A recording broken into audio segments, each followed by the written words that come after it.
المذيعة رضوى الشربيني طلعت النهارده في الحلقة بتاعتها وقالت كلام جميل جدًا بخصوص جواز مي عز الدين، وقالت كمان كلام عنها أول مرة نعرفه يعني. قالت إيه بقى؟ قالت: مساء الخير، النهارده عايزة أبدأ الحلقة بخبر حلو أوي، وهو زواج الفنانة الجميلة مي عز الدين على أحمد تيمور. مي من 5 أو 6 سنين كده لقيتها باعتة لي رسالة وبتقول لي: مساء الخير يا رضوى، أنا مي عز الدين، باحاول أكلمِك ابقي كلميني. طبعًا أول ما شُفت الرسالة ما صدقتش، بس كلمتها فلقيتها قد إيه هي جميلة من برّه ومن جوّه. الكلام الحلو اللي قالته لي يومها ومدعماها ليّا وقعدت تقول لي: لبسِك حلو كان هنا وشكلِك كان هنا حلو، خلّاني قد إيه يعني يوصل لي إن هي قد إيه شخص طيب ونقي وشفاف من جوّه. ومن يومها إحنا بقينا صحاب أوي.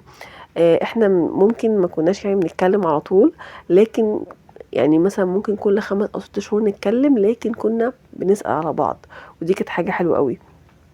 بس عايزة أقول إن مي زي ما هي بتقول يعني بتقول عايزة أقول إن مي دي من أجمل القلوب اللي ممكن الواحد يتعامل معاها، ونقائها من جوّه ده خلّى كل الناس تحبها، اللي يعرفها واللي ما يعرفهاش، وده خلّى مصر كلّها والعالم كلّه كان فرحان ليها زي ما يكونوا أهلها.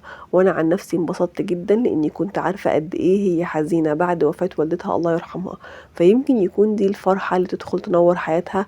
فألف مبروك يا مي، وربنا يجعلها جوازة العمر ويرضيكِ ويسعدِك، لإنِّك فعلًا تستاهلي كل خير.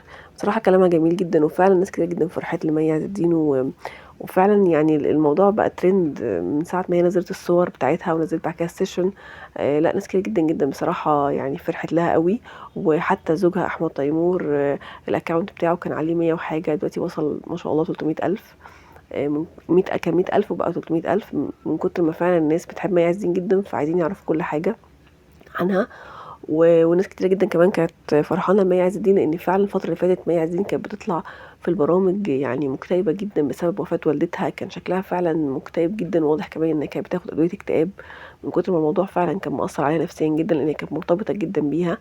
فكانت دايمًا تطلع في البرامج الناس يعني دايمًا بتدعي لها إن هي يكون تتجوز عشان خاطر ما تنسى موضوع، أو مش تنسى بس على الأقل يعني موضوع زعل والدتها ما يأثّرش عليها بالطريقة دي، أو يعني يسبب لها تعب أو مرض بشكل كبير. فممكن يعني إن هي بيتمنوا لها إن هي تكوّن أسرة أو كده عشان خاطر تحاول تتخطى الموضوع.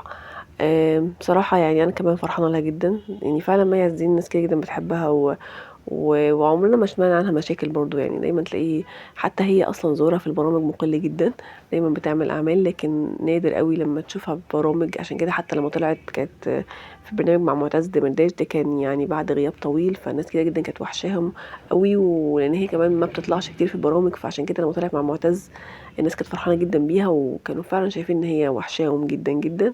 وكان لقاء فعلًا جميل، لإن هي قعدت تتكلم بقى فعلًا يعني من قلبها أوي، وقعدت تتكلم عن حياتها الشخصية، وقعدت تتكلم عن حاجات كتيرة جدًا، بس فعلًا كان باين يعني في كلامها حزن كبير.